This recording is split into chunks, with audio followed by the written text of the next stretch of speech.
તો આજે આપણે કરીશું યોગી જોગીના 12 અભ્યાસમાંનો ત્રીજો અભ્યાસ, જેના દ્વારા આપણી પાચન શક્તિ મજબૂત થાય છે અને તેના દ્વારા આપણા પેટના સ્નાયુઓ પર દબાણ આવે છે, સ્પાઇન મજબૂત થાય છે.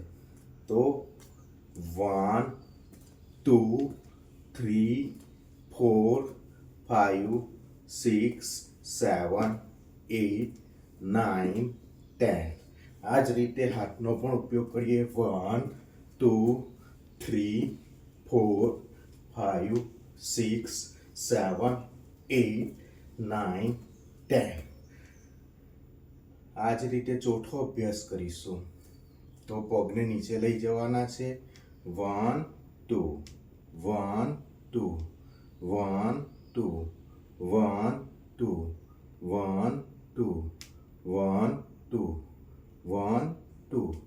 આના દ્વારા પણ આપણા ઘૂંટણ મજબૂત થાય છે, હાથ પગના સ્નાયુ મજબૂત થાય છે અને આપણી સ્પાઇન પણ મજબૂત થાય છે. તો અભ્યાસ ખૂબ જ સારામાં સારો છે, કોઈ પણ કરી શકે એમ છે.